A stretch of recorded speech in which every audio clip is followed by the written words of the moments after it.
Hey everyone, welcome to this deep dive. Today, we're unraveling a massively complex, but honestly super fascinating web of India's political representation. We're talking demographics, seat sharing, and how it all connects. It's literally like a butterfly effect. One small shift in population data or election rules completely reshapes power and representation across the entire country. So, buckle up, because we're going to decode the whole math behind it. Section 1. The cost of democracy. Okay, let's kick things off with a massive financial reality check. And this directly affects you, the taxpayer. Every single minute of parliament functioning, it costs roughly 2.5 lakh rupees. Yeah, you heard that right. 2.5 lakh rupees a minute, straight from our pockets.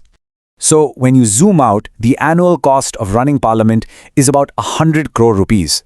Now, just imagine, if the number of MPs increases in the future, that cost is going to shoot up even higher. Add to that, 93% of the winners in the 2024 elections are crore-patis or millionaires. We're talking an average of 20 crores for a Lok Sabha MP and a whopping 80 crores for a Rajya Sabha MP. With these massive taxpayer costs and incredibly wealthy representatives, the stakes for how our democracy actually functions, they are incredibly high. So here is our roadmap for today.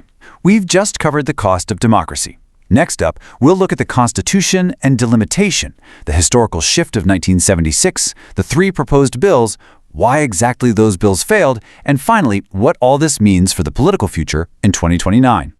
Moving right along to Section 2, Constitution and Delimitation. To really grasp the recent legislative failures, we've got to understand the rules of the game, starting with the census. Now, a census isn't just about counting people, right? It's basically a mirror reflecting the entire nation.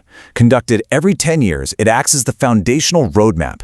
It decides where we need new hospitals, where schools should be built, and most crucially, how political power and resources are distributed over the next decade. And that brilliantly leads us to the second rule, delimitation. This is the constitutionally mandated process, specifically under Articles 81 and 82, of redrawing electoral boundaries. The whole point here is to uphold the core democratic principle of one person, one vote, one value. By constantly adjusting seats based on population shifts, the system tries to ensure that every single MP represents roughly the same number of citizens. So here is the absolute crucial takeaway. This process has a strict mandatory sequence. Step 1, you collect the census data. Step 2, you do the delimitation to redraw the boundaries. And Step 3, you finally allocate the seats equitably. You literally cannot reallocate seats without a fresh census first. It's a hard and fast constitutional rule. No shortcuts allowed. Let's step back in time for Section 3, the 1976 historical shift. Okay, if we trace the timeline from 1971 all the way to 2026, a massive demographic paradox emerges.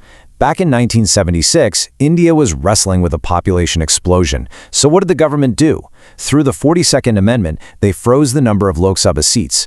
The goal was to encourage states to implement family planning without the fear of losing their political clout if their population dropped. This freeze was later extended by the 84th Amendment in 2001, and it's set to officially end in 2026. And wow, does this create a massive friction point today.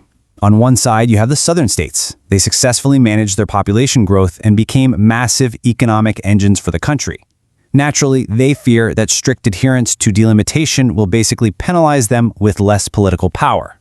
On the flip side, the Constitution clearly says more people equals more seats. This inherently favors the rapidly growing northern and central regions. It's this super complex debate of successful governance and economic contribution versus the constitutional demand for equal representation. Fast forward to the present day with Section 4, 3 proposed bills. So recently, there was an ambitious attempt to bypass this historical roadblock to fast-track women's reservation. 3 interconnected bills were introduced as a kind of workaround.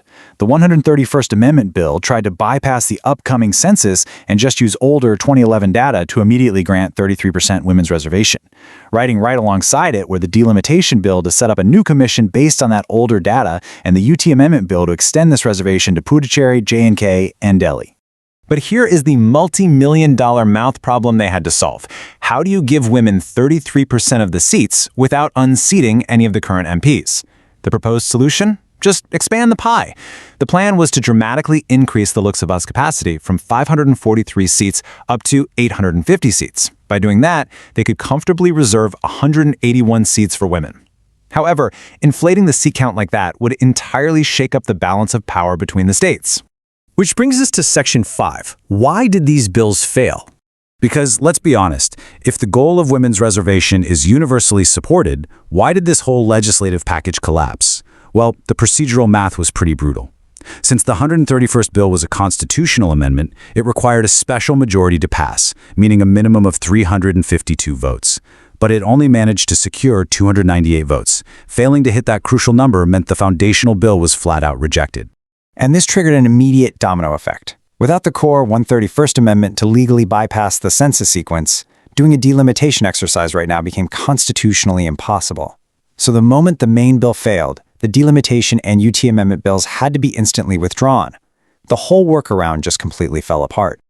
Let's look ahead to Section 6, the political future of 2029.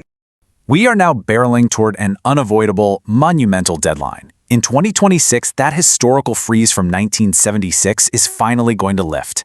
And as political analysts will tell you, seat distribution is not just some abstract numbers game, it is the ultimate decider of national influence. States with higher populations will inevitably gain more parliamentary seats. And where the seats go, policy focus and national budget allocations naturally follow. So what does this all mean for us? We'll leave you with this one huge provocative question to ponder. When the Lok Sabha seats finally unfreeze, how will this massive new regional balance of power reshape India's entire political landscape heading into the 2029 elections? Will it completely redefine our democracy? Definitely something to think about.